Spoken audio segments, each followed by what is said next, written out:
I want to thank the sponsors for today's class. Jeff and Lori Goldchin are sponsoring in honor of the upcoming marriage this Sunday of their niece Dvorah Gold to Danny Rebo. A big mazel tov to them. And Eilat Gutman is sponsoring in honor of the IDF. May they all come home safe and well.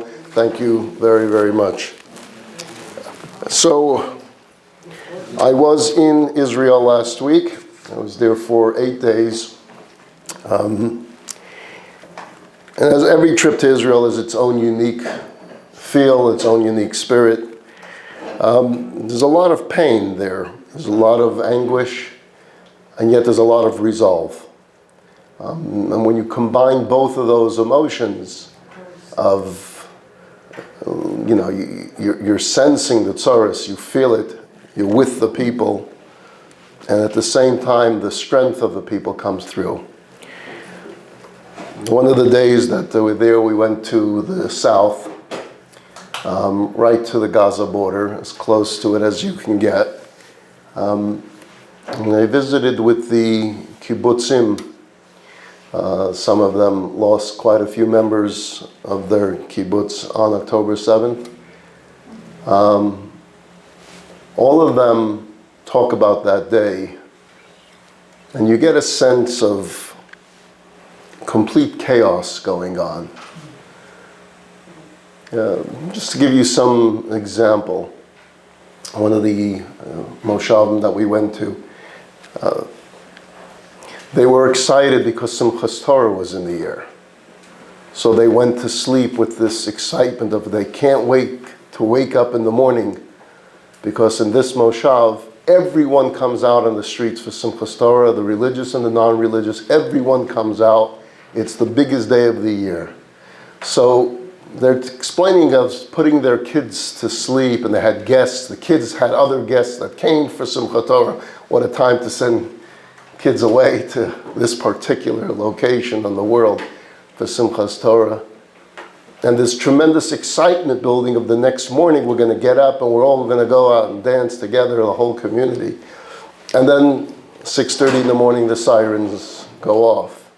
Now that in itself is not a surprise to the children because they grow up with it. And if you live literally 5 minutes from the Gaza border, you're used to the sounds of the sirens. So they know exactly what to do. The kids get up and they walk into their safe room. But this time the sirens continued and continued and continued, and then they're actually hearing gunshots. You're hearing the noise. You're that close. And father and mother are in the room with a bunch of kids, and they look at each other and they say, well, no matter what, we have to keep the kids calm. We know something is very wrong, but the kids don't have to know that just yet. And they decide they're going to separate, which means the wife will stay in the room with the kids and the husband will go out and try to see what's going on. Try to get a sense of what's taking place outside. This particular moshav, the entire moshav, had 3 pistols. That's it. 3 pistols in the entire moshav. Very little to defend, literally an army invading. And they're trying to figure out, they get their phones out and the WhatsApps are coming in, and some of the early reports are coming that there is an invasion at the border a few minutes away. And they hear the screaming and they hear the shouting because every kibbutz is near each other. And you got kids in quote unquote safe room. Now, all of these safe rooms, by the way, are designed to withstand the shrapnel that would fall when the Iron Dome shoots down the missile. But they're not locked. They don't have locks to protect against terrorists coming into your home. It's not that type of safe room. There are no locks on these doors. And there are countless tales of husbands and fathers holding the doorknob and the terrorists on the other side trying to get in and literally just with their hands and strength trying to fight it off. And in homes where they were fighting it off, what did the terrorists do? They lit the home on fire. They just burnt them out. Some had to escape, try to come out, and they got shot by coming out. Some were burned to death. So when you're there and you're speaking directly to the people and you're hearing first-hand accounts of what life was like. This particular moshav that we were by, it's called Shuva. You could see it on the map, very close to the Gaza border. They were the fortunate ones from the fortunate kibbutzim that the terrorists didn't get into. They made an attempt to get into, but they didn't actually get into their moshav. And the reason being was that a helicopter, an IDF helicopter, with quite a few soldiers, was coming into Gaza, and they were shot at by an RPG, and their helicopter was hit. Now the helicopter was hit quite low to the ground, which was good, because they were all able to survive the crash. The soldiers didn't die when their helicopter was hit by this RPG. It took the helicopter down. The helicopter was able to make an emergency landing, then exploded, but all the soldiers were able to get off. And they find themselves in this particular moshav where I was visiting last week. So this moshav ends up with protection, accidental protection, but they have protection nevertheless. Otherwise, God forbid, I wouldn't be sitting in this living room with these children. And because this moshav was now quote unquote safe, it was being used for people that were escaping and running away, literally running on the road, to come to. So it became the quote unquote hospital. Injured were coming. I won't say names of the doctor that I spoke to, but he still suffers from the trauma of what he saw that day and the injuries coming to him, one after the next after the next. He told me of a 6-year-old and an 8-year-old, boy and a girl. And they come running to this on the road. And they asked them what happened, and they said they watched their mother and father killed before their eyes. They didn't know what to do, and this 8-year-old is taking his 6-year-old sister by the hand and just running for their lives. Obviously, they're well taken in and fed and housed, but the mere thought of an 8-year-old and a 6-year-old running for their lives after just watching their parents brutally murdered. Elderly people in their pajamas just coming, staring into like the abyss, hell that's broken loose. They told me about a pregnant woman that came in a total state of a panic attack. And it was just one individual after the next and to the next, and this moshav became the place to run to. Had they made the decision to get on the road and take those that are injured to a hospital, they would have been shot because the terrorists controlled the roads. So they were treating them with whatever they had right there until they got the signal that it was safe to get on the road again. Now we can always talk about October 7th. And what I didn't know until this trip, it wasn't just October 7th. Jews were being murdered on October 8th and October 9th. The terrorists weren't wiped out on October 7th. It continued. They came in with thousands. And they dispersed. And there were terrorists lying and hiding in various different parts of Israel and still fighting on the 8th and on the 9th. And they described the chaos. The chaos is that you're calling the police, but the police, they're under attack. I don't know if any of you know the story of the police station in Sderot.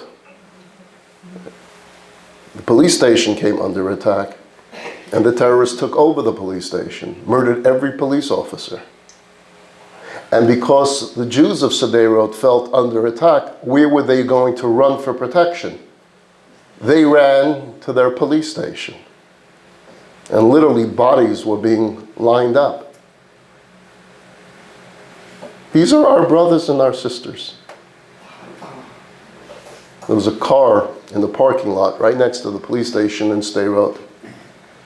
The parents were shot. They're lying in the car, but in the back seat are two children in car seats. And they were there for hours. And someone that went to try to rescue them, the terrorist was there, literally as bait, shooting them as they would come to try to rescue the children. The atrocities, the evil, it's beyond anything that our minds can comprehend. I visited, there's a place now set up right there where they've collected all the cars that were either burnt on October 7th, shot at on October 7th. Every car there somehow represents part of this attack. And they collected all of these cars and have it in one particular place. And during the entire time, for the months since October 7th, you have forensic experts and rabbis that are going through them to collect every single piece of bone, of blood, to give it a proper burial, and the forensics are looking to see, Zaka is there, and trying to find DNA. And you see the cars that have the symbol that this car has already been inspected. There was one ambulance there that was completely burnt to crisp, nothing left of it. You can see the shape of the ambulance, you can see a little bit of it.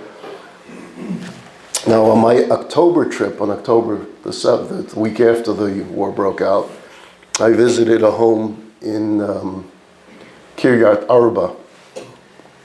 The mayor of Kiryat Arba, his son was one of the hostages. And I visited with the family, the Lieberman family.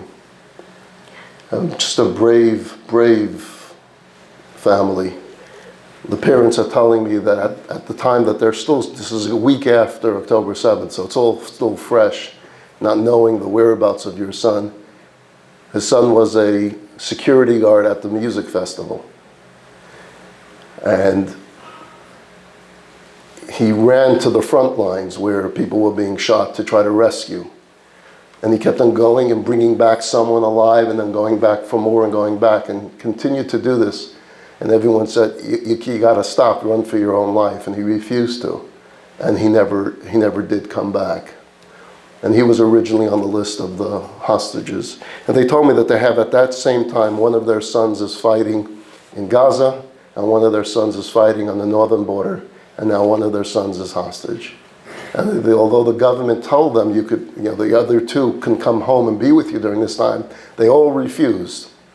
The siblings refused, the father and the mother refused, and they said, no, this is why we're here. We fight for our land. I tell you this because when I'm visiting this particular exhibit of all of the cars and looking at this ambulance, the fellow showing it to me tells me, and just last week they discovered in this ambulance the DNA of the Lieberman boy from Kiryat Arba. Now I had heard in the news the week before I went that the army informed the Lieberman family that their son was no longer alive. He wasn't amongst the living. He wasn't taken hostage. And they found that he was killed on October 7th at the music festival.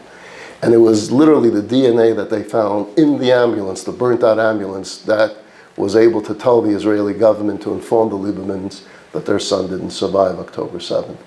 It just comes right to home. You feel it, you meet the people, you see the faces. And then I went to the site of the music festival. And if anyone goes to Israel, I urge you to go, but I want to prepare you for it. It is the most emotionally draining exhibit you'll ever visit. Because parents of all those that lost loved ones at the music festival created these, I wouldn't say monuments, but some type of memory of their loved ones. And they have these sticks in the ground with a picture of their loved one and flowers and things from their kids' rooms on the ground there and notes. And you're just going row after row after row, and you see these smiling faces of our brothers and sisters so much alive and enjoying life and slaughtered for no reason other than they're a Jew. So many of the parents and the loved ones of the deceased stay there. They're there every day. And they're staying by the photo of their child because they want to tell the story. They want people to know who their kid was. And you're literally meeting family member after family member after family member. And then right adjacent to this big field, the field is where the music festival actually took place, which is now this memorial for all of the victims that fell there. But right across the field, they created a new field, and that every family came and planted a tree in the memory of their loved ones. And the contrast of the two fields, of this was the field of death, but we're turning it into a field of life, a field for the future, in the memory of those that died. You begin to really appreciate the Jewish people and Jewish history, that we've suffered through so many of these killing fields, but at the same time we keep planting. While this is going on, the world is storming. So you go through an emotional day like this, and then you come back and you listen to the news, and you hear about some international court declaring or putting out a warrant that the Prime Minister of Israel and the Defense Minister of Israel should be brought up on war crime charges. I try to consider myself a person of words, to try to express myself in words, but the only thing that I wanted to do was scream. It's the only reaction. Are you insane? How mad can this world get? You want to declare the Prime Minister of Israel and the Defense Minister of Israel war criminals. War criminals, together with the leaders of Hamas that did this. And the debate is going on whether they have the evidence to declare Netanyahu and Gallant war criminals. I'm going to read an article soon to you, and it'll bring up that point. But the point, the thought process was, I know that this international court was set up to post-Hitler, so that if there ever was a Hitler again, that there would be some official body that could declare someone a war criminal. And I wonder why this same court never declared Saddam Hussein a war criminal, never declared Gaddafi a war criminal. Assad has butchered 500,000 people, but he's not a war criminal. The war in Ukraine with Putin, he's not a war criminal. How many wars have there been where hundreds of thousands have been killed? Our response to 9/11. War criminals? When you're fighting to defend your freedom, you're fighting to defend your survival, you're going to call them a war criminal? And then literally the next day, I think it's Norway, it was 3 countries, Finland and Sweden, Spain, three countries declare a Palestinian state. So let's reward them for the atrocities of October 7th. Let's reward them with a state. Again, you just want to scream, because what are the borders of this state? Who's the president of this state? Who's the leader of this state? What do you mean you're declaring a state? Exactly what does that mean? You're declaring what a state? Is Jerusalem now part of the Palestinian state? Is that now part? Is that the capital? Which is what they said. Jerusalem is the capital of the Palestinian state, and all of the West Bank is part of the Palestinian state. The lands of Judea and Samaria are now part of the Palestinian state. So I want to know what happens to the 500,000 Jews that live in what they call the West Bank. Are they now citizens of the Palestinian state? Are they allowed to still live there, or do they have to move?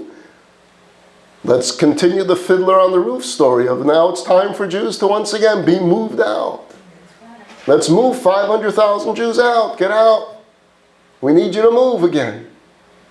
History is repeating itself before our very eyes. But history this time is very different. And it's different because we have an army of our own. Because we have tanks of our own. Because we have an air force of our own. because we have brave soldiers of the IDF. And so the world is so used to treating the Jews one way. It's gotten used to it for thousands of years. And they don't like the fact that there's a new Jew today. A Jew that says, no, we're not going to the death camps. You're not putting us in the gas chambers. And we're not going to sit back and allow you to do what you did on October the 7th without a response. And the response is going to be strong. Now, the world is going to continue to yell and scream, and I predicted this the first week after October 7th, that it's easy now, that now the world is all feeling the compassion, but it's going to go away. And it didn't take long for it to go away. And now the condemnation is there. All eyes are on Rafah, right? Every reporter wants a story of Rafah, of a civilian that died. That's all they want to hear. Do you know who literally applauds the death of any civilian in Rafah today more than anyone else? Hamas. Hamas is so excited when civilians die in Rafah because that feeds right into their propaganda machine. And you got to give this propaganda machine a lot of credit. And it comes along with a lot of money that behind it, including the country of Qatar that's funding all of this propaganda on our campuses and all over the world. They want civilians to die more than anyone else because that feeds into the storyline that they want so much. Netanyahu, Gallant, the Israeli government, the IDF, they are the aggressors. Genocide. How they spin this story so well. But as I've been saying, I'm Yisroel Chai. Those days are long gone. Today we're a strong people.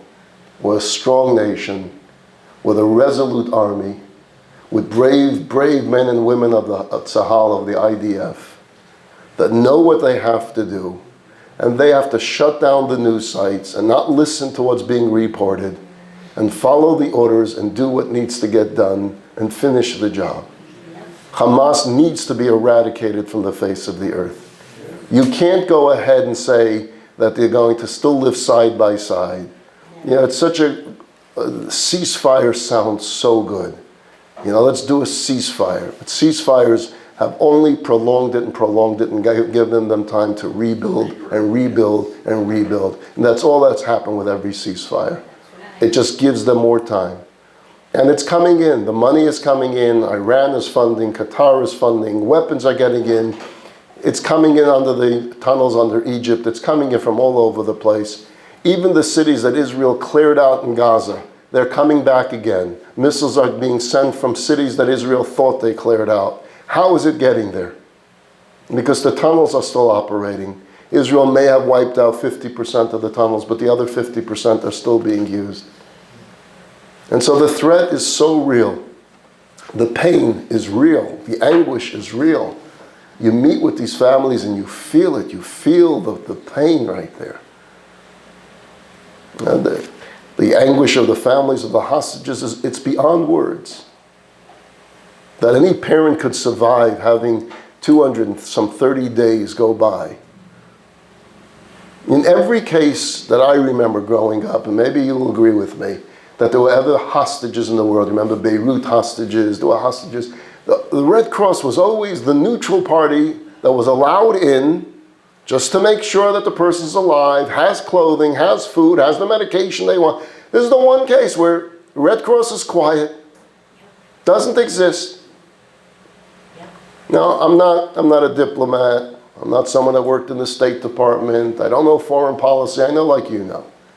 But I just wonder, if the world really wanted to get the hostages home, could the world not have done it? What do I mean by that? If all of the powers that be says to Qatar and to Iran, these hostages either come home or everything shuts off and the boycotts begin, and Qatar, you will not have a place in this world. I mean, if you want to turn off the faucets and create power, right now the leaders of Hamas live in mansions in Qatar. Yes. They live in mansions. So after 9/11, we made a declaration that if anyone is allowing Osama bin Laden to live in their country, we will target your entire country. And we did. We went after the entire country of Afghanistan, even though Afghanistan was not the one that attacked us. It was Saudi Arabians that attacked us on 9/11. But we went after Afghanistan because they allowed Osama bin Laden to live in their country. Here you have Qatar that allows the entire leadership of Hamas, all the billions of dollars that go to the Palestinians, go through their hands, get funded through there. And Qatar is the quote-unquote the peacemaker, the heroes, right? Because they're negotiating for the release of the... Negotiating? You guys control it. Yeah. Wow. So the world is in on this. Yeah. What did we trade? There was a woman basketball player. I think she was held by Russia. Yeah. Right? What did we trade? I mean, what did we give up for that? When this government somehow wants a hostage home, they know how to negotiate it. And here there are Americans held hostages, and it's quiet. They're sitting and negotiating. Well, we'll give you 1,000 Palestinian terrorists for every one possible. But it has to come along with a ceasefire. And the demands keep changing and changing and changing. So there's a lot of frustration building. But at the same time, what I feel strongly about is the resolve of Israel, the resolve of the Jewish people, the resolve that Ad Kan, we've drawn the line. And so my hope is in the days ahead that Israel continues into Rafah, cleans it out, does whatever they have to do, and whatever the world wants to yell, and whatever more condemnations. I think the UN has an emergency session today, another emergency session to deal, not with the hostages, no, to deal with the Israeli aggression in Rafah. Because 45 civilians got killed 2 days ago in an attack on some Hamas leadership. Why there actually was explosives there that exploded and caused it all to fire, that's not part of the equation. That's not part of the question. I want to read to you an article that I read. It was written by the president of the European Jewish Congress, someone by the name of Ariel Muzikant. It's just a wonderful, wonderful article. So I want to read it to you. Muzikant, M-U-Z-I-C-A-N-T. Those of you out there, you could look it up on Google. He's the president of the European Jewish Congress. He writes, from Barcelona to Regensburg, it's never been too difficult to find the location of the historic and medieval Jewish quarters in most European cities. Almost invariably, it's in the dead center of the oldest part of the city, often adjacent to the city's cathedral. European monarchs, bishops, and princes liked to keep their Jews close. And the Jews knew that without the watchful eye of the ruler, they would never be safe from the mob. Not that this central location was really much of a permanent protection. The prince or the bishop would not hesitate to inspire the local townsfolk to a pogrom once in a while, or simply expel all the Jews. This was Jewish life in Europe in the Middle Ages, from England to Poland, across the Rhine. Jews had no autonomy and no right to self-protection. If they behaved, paid the special exorbitant taxes for being Jewish, and demanded no rights, they might be free to go about their daily lives for a time. None of this, of course, prevented or reduced anti-Semitism. The religious Jew hate that has morphed over the centuries into racial and then political Jew hate, and it didn't stop Jews from being murdered right through the ultimate attempt of extermination of the Jews in the Holocaust. Eventually, both the Jews and the rest of the world came to understand for a short time that the only way Jews could really be in charge of their own destiny and keep their own lives was by protecting themselves with their own national self-determination and their own state. Not for nothing do Israeli fighter jets traverse the skies above Auschwitz every year on Holocaust Remembrance Day. A stark reminder that had there been a Jewish state in the 1940s, fewer Jews, or perhaps no Jews, would have been incinerated. But that worldwide awareness no longer exists. Today, the ivory towers of international justice once again believe that Jews have no agency over the protection of their own lives. Terrorists, murderers, rapists, and child killers are now to be given free rein over the Jews. And the world will not only turn a blind eye, but do everything in its might to prevent the Jews from stopping it. For Europe and the international community, this isn't a return to the Middle Ages, it's a return to the Dark Ages. How else explain the perverse decision of the chief prosecutor of the ICC, the International Criminal Court, to seek arrest warrants for those who work to stop Jews from being murdered?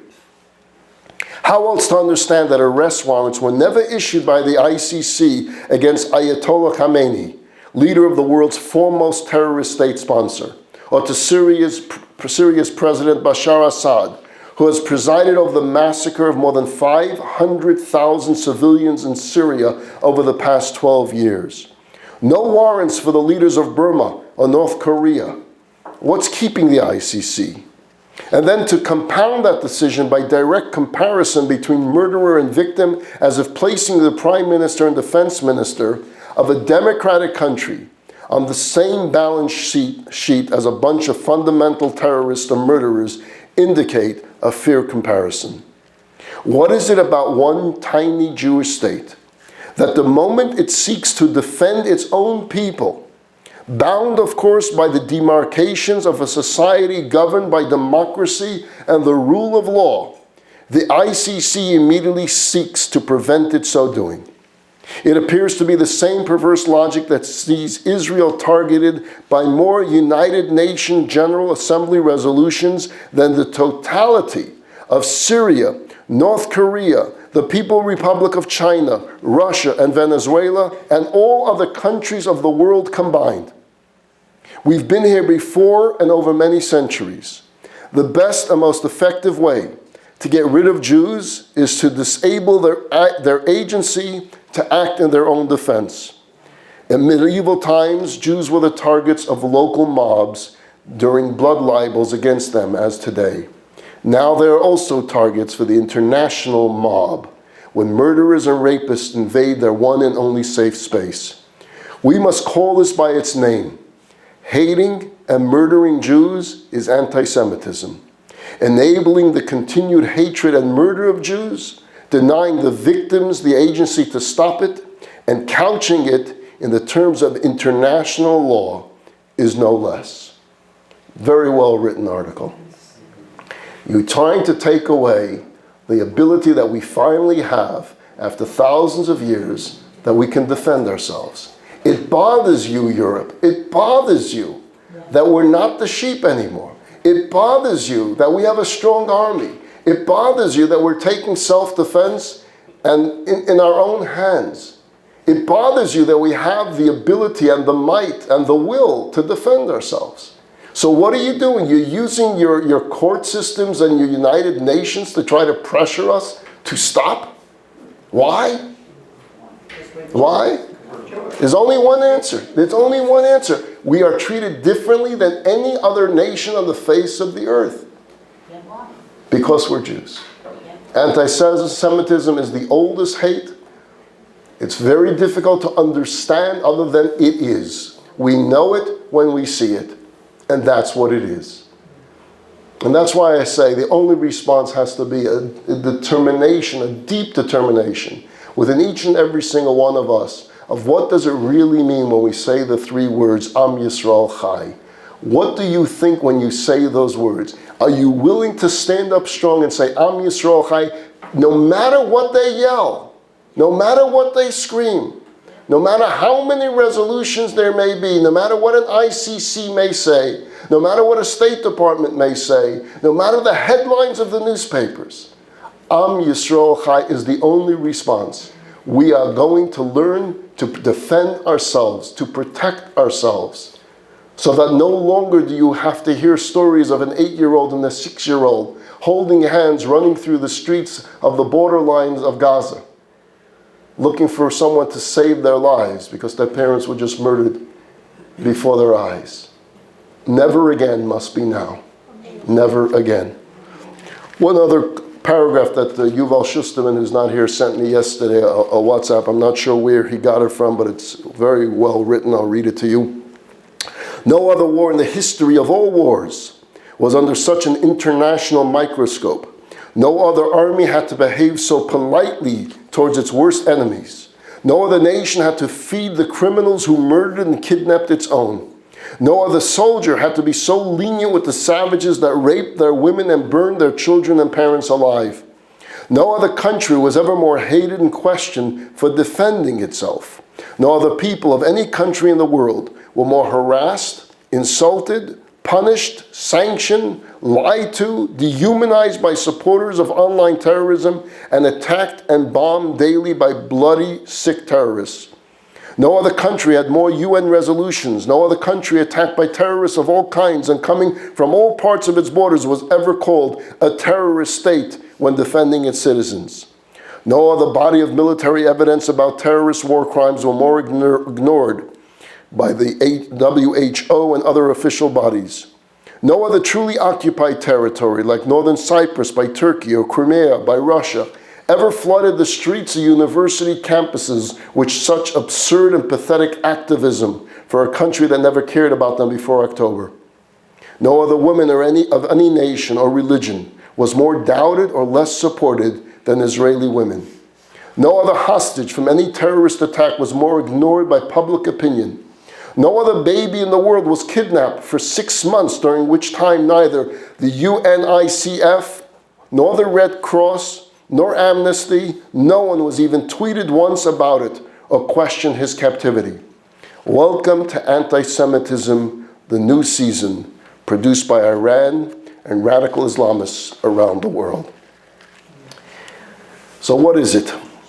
What is it about that land that continues to capture the focus and the attention of the world? Why? Why? For thousands of years, people have been fighting over Israel, trying to conquer it, trying to dominate it, trying to possess it. Think about it. I understand some of the Arab countries have these big oil reserves, right? Saudi Arabia has it, Kuwait has it. There's no oil reserves in Israel.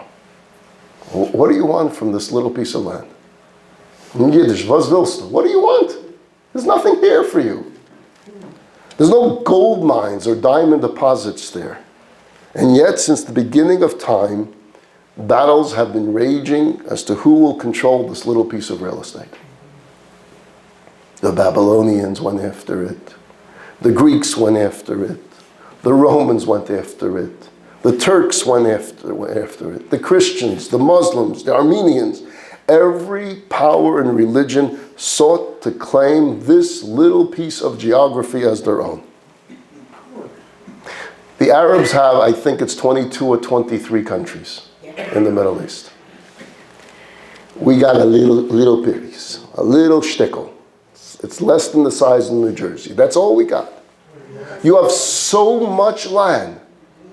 There's enough land for every so-called Palestinian to have an acre of land there. There's so much land in the Arab countries. They don't want that. Why can't you allow us just to have our little one? So there is something there. We know it and the whole world knows it. We may not know what it is, but we know it is. We know there's something there. And so I'll start this week and continue next week on what is it about Israel. Israel is the spiritual epicenter of the world. If it wasn't for this spiritual power that comes from it, it wouldn't be this demand of the world. It's just like within a human being, we have a body and a soul. It's the physical body, but it's the soul that gives the life force to the body. That soul, that's your very essence. The soul is your character. The soul is your personality. The soul is your distinct self. So when I ask you, who are you? First you'll try telling me your name, but you're not your name. Your name is just something that your parents gave you, or you got some surname at some point in past history, but that's not you. You existed before you were given a name. Who are you? So you'll start pointing to what? Your brain, your heart, but that's just meat. The body is made up of flesh, blood, bones. Who are you? And the more you think about it, the you is a consciousness that's within the body that uses the body to fulfill its tasks. But there is a you. There is a personality, there's a character, there's an essence, there's a self. That's your soul. Body and soul. Israel is the soul of the world. Everyone wants to control the soul. See, Israel is the very beginning where it all began. That's where Adam was first created. The first breath of life took place in what's Israel. Israel is where Noah gives thanks to God after surviving the flood. Israel is where God instructed Abraham to travel to start a new nation. Israel is where the Temple Mount is, where Isaac was bound and brought as an offering to God. The entire ordeal in Egypt, the exodus from Egypt, the receiving of the Torah at Mount Sinai was all a preparation for the big journey to enter into the soul of the world. A physical land, but a very spiritual place. The very essence of existence. In our prayers, we make constant reference to Israel, our hopes and our dreams of returning to Zion. There's hardly a page in our prayer book without some focus, without some mention of Israel. Every time we pray, wherever we are in the world, we're facing the Holy Land. Israel has been and will always be the focal point of our existence. Even after the destruction of the two temples, even after Jews were scattered to all over the world, we never forgot Israel. We never gave up on it. We're always dreaming of the return. In Eshkochech Yerushalayim, Jerusalem has been our capital even when we lived in Poland. Ask any Jew what's the capital of the Jewish people, it was always Jerusalem. We broke glasses under the chuppah to always remember Jerusalem. Jerusalem is our home. After every meal, when we say the grace after meals, we thank God for Israel. So it's been part of our prayers, part of our grace after meals, part of our psyche. It's always been there. When we visit the house of a mourning, what do we say? May God console you amongst those who mourn for Zion and Jerusalem. And for 2,000 years, any nation or power that conquered Israel, the mystery has always been, it could never do anything with the land. It would never come to anything. The soul wouldn't produce for them. The soul needed the Jews to live there for it to produce. That's the way God created it. The streams wouldn't flow for them, the blessings wouldn't be there for them. And so it became marshes and swamps and diseases and desolation, this dead country. And suddenly the Jews come back to it, and it becomes an oasis again. With lush orchards and farms and vineyards and vibrant cities and flourishing villages. It's because Israel is not just a land of soil and matter. It's not just a place on the map of historic value. It's a land with a soul. And that soul belongs to the Jewish people. There's a fellow, his name is Arsen Ostrovsky, he's a human rights lawyer. He became very prominent in the media as a defender of Israel. And in an interview he had a few years ago, he spoke about his life. And that he just feels the sense of responsibility, one Jew for another. He was born in Odessa, in the former Soviet Union. His family fled to Sydney, Australia, when he was 7 years old.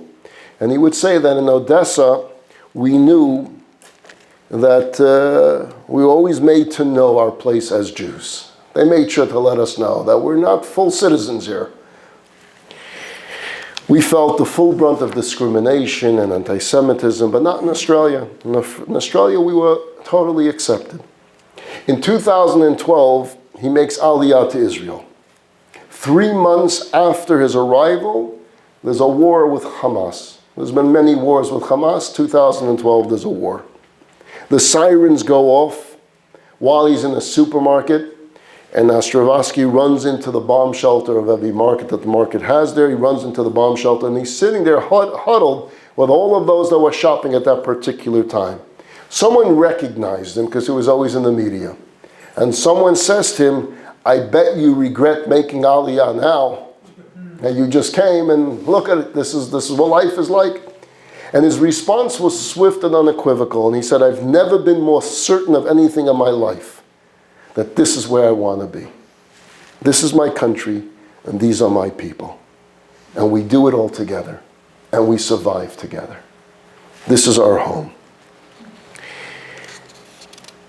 And so, as we go through these difficult times, and they are difficult times, we have to keep this in contrast with understanding.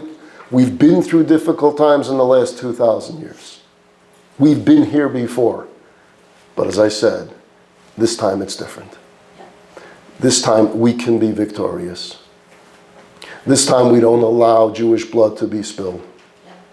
This time we stand up. We have the ability to do it. The only question for us is, do we have the courage to do it? And I beg the Israeli government not to be intimidated by everything the world will throw at you. And give your brave members of Tzahal the ability to do what they have been trained to do. And protect the lives of every single citizen of Israel, protect the lives of the Jewish people, because this responsibility has been given into your hands. We'll continue with this next week.